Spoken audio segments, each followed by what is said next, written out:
So it's that time of the year again when almost all the smartphone brands are refreshing their mid-range lineups. Samsung updated its highest selling phone of 2021, the Galaxy A51 with the Galaxy A52, and then we also saw Xiaomi launched its most anticipated phone of 2021, the Redmi Note 10 Pro Max. Both these phones are creating quite the hype in the smartphone industry, and you might be confused about which one to pick between the two. Just to be clear, both of these are stellar mid-range devices, but at the end of this video, I will be picking my favorite of the two. For that, I have divided the criteria into different categories, and you can check the score tally from somewhere around here so that you have a clear idea about where these phones are good at. Okay, starting off, I have liked the design of both these phones. Both of them are offered in attractive color options, all of which look plenty appealing to me. Here, the Note 10 Pro Max has Gorilla Glass 5 protection at the back as opposed to the surprisingly premium feeling plastic back on the Galaxy A52. But as it is with plastic, you're going to get more scratches over time. On the contrary, the Note 10 Pro Max will fare better in the long run. Both of them weigh almost the same. However, if you're into a smaller form factor, the Galaxy A52 will feel easier on the hands, whereas the Redmi Note 10 Pro Max has this huge footprint thanks to its big 6.7 inches display. Having said that, I have to give an edge to the A52 for its protection against dust and water since it comes with IP67 certification, whereas the Note 10 Pro Max features an inferior IP53 rating. On top of this, the Pro Max has failed the durability test in Gupta-ji's extensive bend and water test. Coming to the front, I am so glad to see that mid-range phones have evolved from using IPS LCD panels to OLEDs, that too with a higher refresh rate. In this aspect, the Note 10 Pro Max has a slight edge since it comes with a smoother 120Hz AMOLED screen, whereas the A52 settles for a 90Hz one.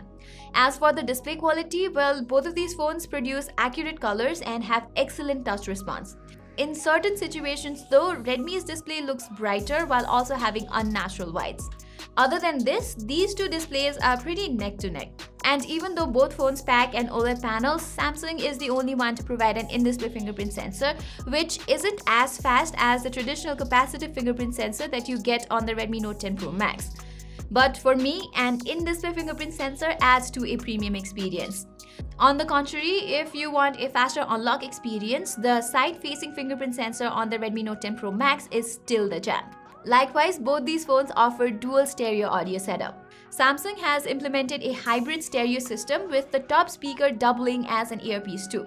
Xiaomi, on the other hand, has gone with a true stereo speaker. Hence, it sounds louder and does not distort at max volumes, but the audio quality from the Galaxy A52 sounds slightly superior as it has a better dynamic range and details.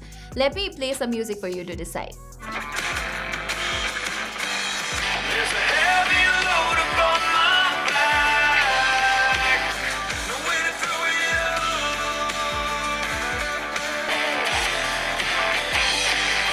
I also found the haptic feedback to be relatively better on the Galaxy A52, and then I asked some of my friends which one they preferred, and some of them went for the Redmi Note 10 Pro Max, so I guess it boils down to personal preference. Anyway, what's undeniably better is the performance on the Galaxy A52. Default apps like dialer, camera, message apps load faster, and here RAM management is also slightly better. This might come off as a surprise because technically the newer and faster Snapdragon 732G on the Redmi Note 10 Pro Max should be doing better than the Snapdragon 720G. But I guess the culprit here is Xiaomi's MIUI Android skin that pretty much ruins the experience. Just check out the dark mode inconsistency on the Note 10 Pro Max here. In the Messenger app, this area is supposed to be like how A52 has portrayed. It's the same situation with Spotify where you can see that the time bar is completely invisible on the Note 10 Pro Max. Similarly, you will also experience the phone struggling to keep up with its 120Hz refresh rate when there are a lot of apps running in the background. To note, I haven't faced any such issue on the Galaxy A52. As for gaming, both these phones are pretty similar, but I did notice the Note 10 Pro Max getting slightly warmer than the Galaxy A52.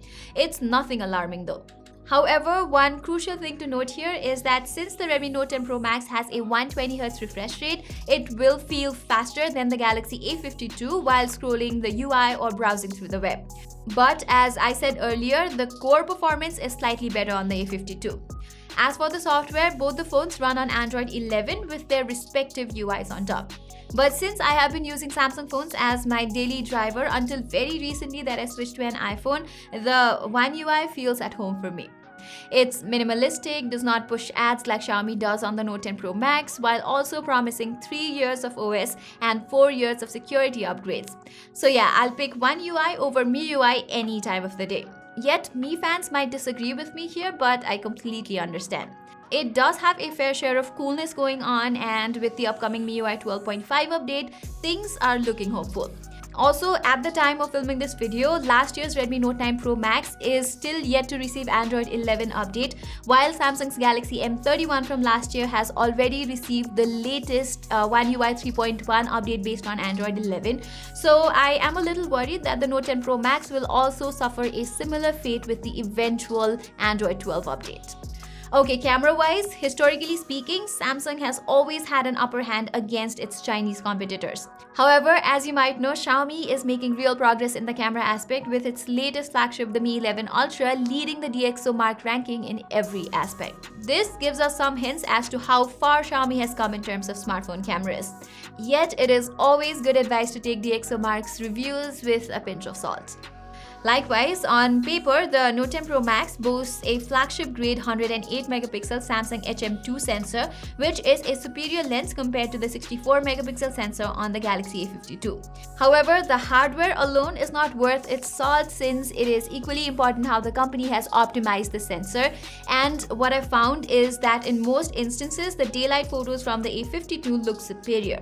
As you can see, the A52's images have better sharpness, dynamic range, details, and it even wins in terms of brightness. It manages to bring out more natural-looking colors, while the Note 10 Pro Max tends to oversaturate the photos by a lot. Still, while shooting photos of flowers, I like the ones from the Note 10 Pro Max more because of the said bump in contrast. About the ultra-wide-angle shots, well, here too Samsung does much better. Not only does it have a wider field of view, but it also has a better dynamic range, details, as well as color reproduction.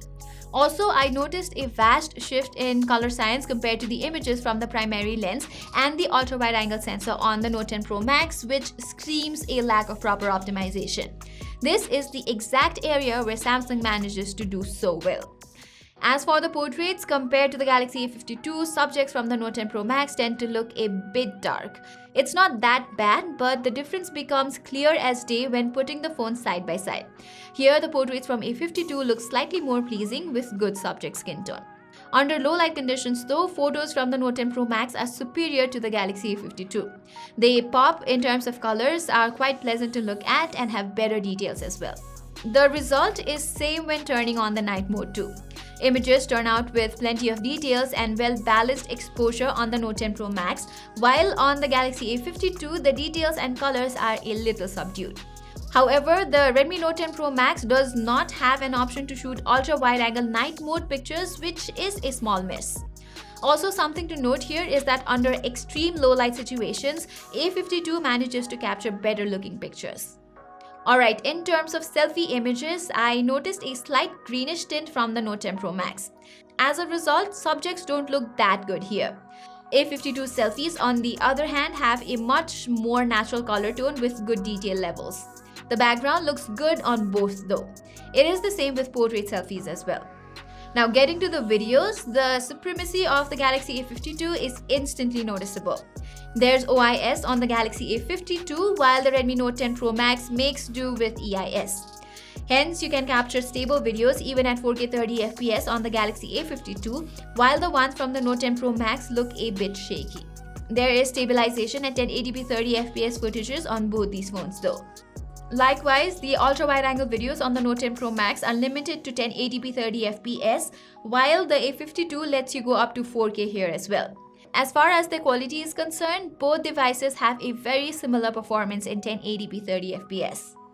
Even the selfie videos are limited to 1080p 30fps on the Redmi Note 10 Pro Max, while the A52 gives you options to shoot at 1080p 60fps and even 4K 30fps. Also, the audio pickup from the A52 sounds better and fuller, so the Redmi Note 10 Pro Max is a no-go for me when it comes to vlogging. Let's finally talk about the battery life, and here the Redmi Note 10 Pro Max has slightly better endurance.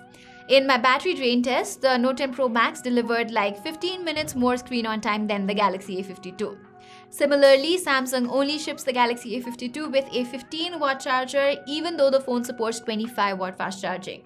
On the contrary, you get a 33-watt fast charger with the Pro Max. The 15-watt charging surprisingly is not that slow, but the Note 10 Pro Max has better milliamp hour charge per minute stats. So if you look at the scoreboard, the Galaxy A52 has scored more points compared to the Note 10 Pro Max, and yes, it is a better overall phone. But let's analyze this from a different perspective. If the iPhone 12 Pro or the Galaxy S21 Ultra is a perfect 10, the Galaxy A52 is a good 7, and the Note 10 Pro Max is like 6.5. But since the Note 10 Pro Max is a cheaper phone by like $50, it has slightly better value for money index. Overall, as I mentioned in the start of this video, both these phones are superb mid-range phones of 2021. But if I absolutely had to choose one, I would go for the Galaxy A52 simply because I'm more into Samsung's UI and its ecosystem, as I also use the Galaxy Buds Pro and the Galaxy Watch Active 2. So I have a bit of a soft spot for Samsung because of this. That being said, I like what Xiaomi has managed to achieve with the Note 10 Pro Max. They are giving a similar experience as compared to more expensive phones, and I really do hope that Xiaomi works on making its UI better while also providing regular and faster updates. So I guess that was all for this video. If you have watched this video till the end, you are the real followers of our channel, and also do not forget to share your thoughts on which would be your pick in the comments below. Saying this, I'm Pratima and I'll see you soon.